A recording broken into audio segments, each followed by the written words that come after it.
It's Laura Eubanks of Design for Serenity with your succulent tip of the day. And forgive me, I've lost my voice. I'm fine though, no worries. We are doing a maintenance at an installation that we did at the Paseo del Rey Church 2 years ago. Some of you may remember it. We had a lot of volunteers here.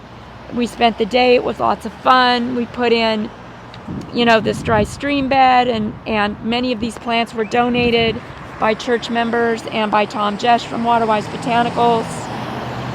KRC Rock donated a lot of the rock material, and community members came in to help with the installation. This is full-on Xeriscape. This has not been watered with a hose for a year and a half. And unfortunately, no maintenance has been done for about a year and a half either. So we've got some weeds to pull, we've got some issues.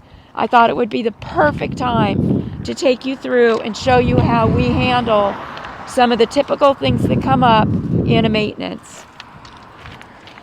You can see that we've had some gophers. As a general rule of thumb, gophers are not a problem in a succulent garden because roots are for the most part optional. But do they make a mess of our rocks or what? So this is perfectly good dirt. We're just going to gather it up in buckets and throw it under the pine trees and call it a day. We will be raking the pine needles back away from our installation. That's going to be the easiest thing we do today. Mel is over here deadheading the Crassula orbiculata. Easy. I mean, look at these agave attenuatas. These were all donated as cuttings 2 years ago, and they're doing splendidly. This church is barely on the east side of the 805. It still gets a lot of coastal influence, like right now, still a little cloudy. It's the end of June, so that helps. See these pups that are coming up from the agaves. We'll be making decisions about these pups, deciding if this is where we'd like to see them grow or whether we would like to move them to other areas of the garden.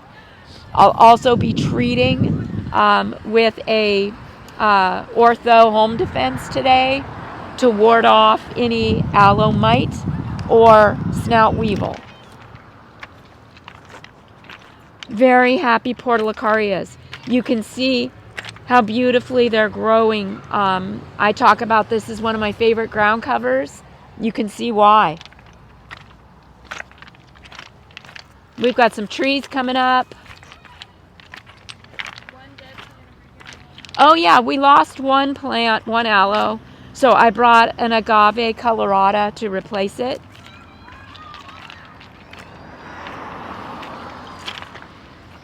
And with the Xeriscape, I'm pushing it right now at the end of June because the weather is going to really be heating up. But I wanted to get in here early enough in the year that I could water this garden in before the heat of the summer really took hold. That'll give these plants some wonderful support going into the hotter months. Now, as we work our way down, there is devil grass here at the church, no less, that has absolutely engulfed this aloe ruticope. Also, this aloe ruticope has got a little bit of aloe mite.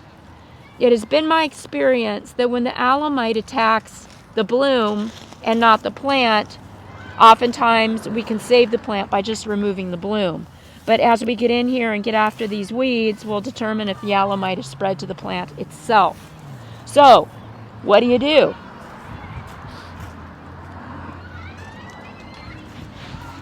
Well, this is where you can't be shy. And the only way to really get after these weeds is to dig out your plant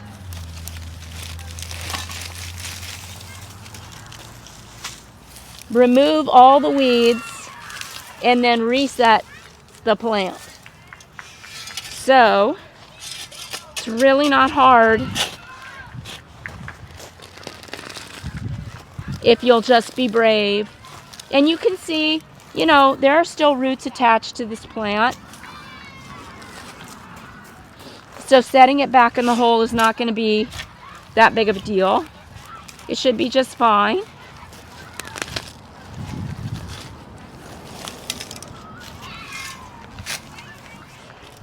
So then you just start weeding, right? Yeah, you know, once there's that little alumite. Don't see any more yet.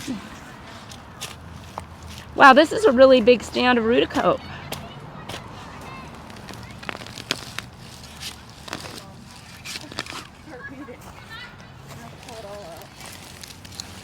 Okay.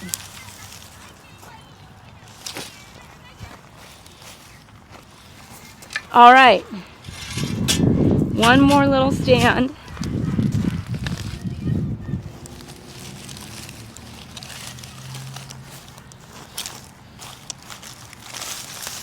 Okay. Now, it's going to be really easy to remove these weeds, roots and all, from around the plants. We'll be able to also take off any dead leaves, clean them all up, and reset them. Now that I've removed the plant, look how easy it's going to be for me to get at this grass. So that is how it's done, and it is very, very satisfying.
So it took 4 of us about 3 hours to knock out this maintenance.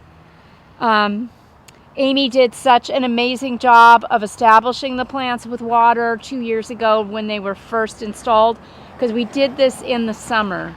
So she stayed on top of it, and that's why we have the results we have now. This garden hasn't seen any artificial water for 1.5 years. I just hosed in everything really well today to get it ready for the next few months, which are our hottest months here in San Diego. But I think that the show today is really this. If you have taken nothing away from this, take that away. You remember in the beginning of the video, you couldn't even see this Rutacope because of all the weeds. Remember, don't panic. It's not too much. You just dig up the plant, pull out the weeds. You will never do anything more gratifying than that, I promise. And then you put the plant back. Voila. So that's how you work with cactus. That's how you work with succulents. We did, a little bit of raking. The weed pulling wasn't too bad in most places because we do have weed barrier fabric throughout this entire installation, but the weeds found their way through the cracks, and sometimes they actually came up right through the fabric. So, it was still a deal, but not too bad. This is just a shining example of what cactus and succulents can do in a xeriscape.